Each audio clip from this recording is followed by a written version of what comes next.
ਚੰਗੀ ਖਬਰ ਵੱਲ ਚੱਲੀਏ ਜੋ ਲੁਧਿਆਣਾ ਤੋਂ ਆ ਰਹੀ ਹੈ। ਪਿਛਲੇ ਦਿਨਾਂ 'ਚ ਆਪਾਂ ਖਬਰ ਕੀਤੀ ਸੀ ਵੀ ਲੁਧਿਆਣਾ ਦੇ ਵਿੱਚ ਚੰਦਰਾਕਾਂਤ ਲਾਲਾ ਪਟੇਲ ਜੋ ਆ ਜਿਸ ਨੇ ਬਟ ਹੰਡਰਡਸ ਆਫ ਲੋਕ ਸੌਆਂ ਦੀ ਗਿਣਤੀ ਦੇ ਵਿੱਚ ਲੋਕਾਂ ਨੂੰ ਝੂਠੀਆਂ ਪੁਲਿਸ ਵਾਲਿਆਂ ਨੂੰ ਪੈਸੇ ਦੇ ਕੇ ਰਿਪੋਰਟਸ ਬਣਾ ਕੇ ਯੂ ਵੀਜ਼ੇ ਉਹਨਾਂ ਦੇ ਜਿਹੜੇ ਅਪਰੂਵ ਕਰਾਏ। ਸੋ ਉਹਦੇ ਸੰਬੰਧ ਦੇ ਵਿੱਚ ਅੱਜ ਇਹ ਖਬਰ ਆ ਰਹੀ ਆ ਵੀ ਬੈਟਨ ਰੂਜ ਲੁਧਿਆਣਾ ਤੋਂ ਲੁਧਿਆਣਾ ਦੇ ਪੁਲਿਸ ਚੀਫ ਦੀ ਜਿਹੜੀ ਵਾਈਫ ਆ ਉਸ ਨੂੰ ਵੀ ਹੁਣ ਇਮੀਗ੍ਰੇਸ਼ਨ ਵੀਜ਼ਾ ਫਰਾਡ ਸਕੀਮ ਦੇ ਅੰਡਰ 4 ਅਰੈਸਟ ਕਰ ਲਿਆ ਗਿਆ ਹੈਗਾ।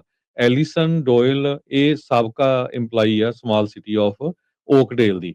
ਉਹਨੂੰ ਵੀ 2 ਕਾਊਂਟਸ ਆਫ ਮਾਲਫੀਸੈਂਸ ਇਨ ਆਫਿਸ ਇਹਦੇ ਸੰਬੰਧ ਦੇ ਵਿੱਚ ਕਿਉਂਕਿ ਉਹ ਵਿੱਚ ਇੱਕ ਤਰ੍ਹਾਂ ਦੇ ਨਾਲ ਕੜੀ ਜੁੜਦੀ ਸੀ। ਉਹ ਆਪਣੇ ਹਸਬੈਂਡ ਦੇ ਨਾਲ ਗੱਲਬਾਤ ਕਰਕੇ ਜਿਹੜੀ ਪੈਸੇ ਲੈਂਦੀ ਸੀ ਉਸ ਸੰਬੰਧ ਦੇ ਵਿੱਚ ਉਹਨੂੰ ਚਾਰਜ ਕੀਤਾ ਗਿਆ ਆ ਤੇ ਨਾਲ ਉਹਦੇ ਮੈਨੀਪੂਲੇਟ ਦਾ ਬਿਡਿੰਗ ਪ੍ਰੋਸੈਸ ਦੇ ਵਿੱਚ ਵੀ ਉਸ ਨੂੰ ਚਾਰਜ ਕੀਤਾ ਗਿਆ ਹੈਗਾ। ਸੋ ਹੁਣ ਇਹ ਇੱਕ ਬਹੁਤ ਵੱਡਾ ਕੇਸ ਹੋਇਆ ਯੂ ਵੀਜ਼ਾ ਫਰਾਡ ਦਾ।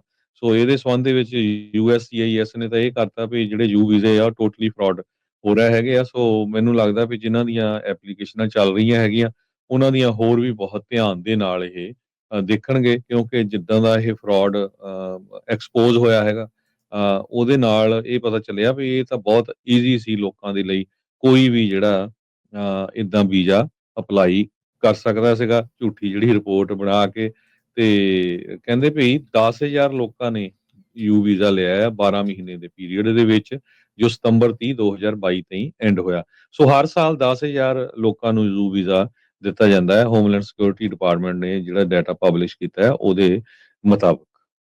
ਜੀ ਚੰਗੀ ਖਬਰ ਵੱਲ ਚੱਲੀਏ ਜੋ ਲੁਧਿਆਣਾ ਤੋਂ ਆ ਰਹੀ ਹੈ। ਪਿਛਲੇ ਦਿਨਾਂ 'ਚ ਆਪਾਂ ਖਬਰ ਕੀਤੀ ਸੀ ਵੀ ਲੁਧਿਆਣਾ ਦੇ ਵਿੱਚ ਚੰਦਰਾਕਾਂਤ ਲਾਲਾ ਪਟੇਲ ਜੋ ਆ ਜਿਸ ਨੇ ਬਟ ਹੰਡਰਡਸ ਆਫ ਲੋਕ ਸੌਆਂ ਦੀ ਗਿਣਤੀ ਦੇ ਵਿੱਚ ਲੋਕਾਂ ਨੂੰ ਝੂਠੀਆਂ ਪੁਲਿਸ ਵਾਲਿਆਂ ਨੂੰ ਪੈਸੇ ਦੇ ਕੇ ਰਿਪੋਰਟਸ ਬਣਾ ਕੇ ਯੂ ਵੀਜ਼ੇ ਉਹਨਾਂ ਦੇ ਜਿਹੜੇ ਅਪਰੂਵ ਕਰਾਏ। ਸੋ ਉਹਦੇ ਸੰਬੰਧ ਦੇ ਵਿੱਚ ਅੱਜ ਇਹ ਖਬਰ ਆ ਰਹੀ ਆ ਵੀ ਬੈਟਨ ਰੂਜ ਲੁਧਿਆਣਾ ਤੋਂ ਲੁਧਿਆਣਾ ਦੇ ਪੁਲਿਸ ਚੀਫ ਦੀ ਜਿਹੜੀ ਵਾਈਫ ਆ ਉਸ ਨੂੰ ਵੀ ਹੁਣ ਇਮੀਗ੍ਰੇਸ਼ਨ ਵੀਜ਼ਾ ਫਰਾਡ ਸਕੀਮ ਦੇ ਅੰਡਰ 4 ਅਰੈਸਟ ਕਰ ਲਿਆ ਗਿਆ ਹੈਗਾ।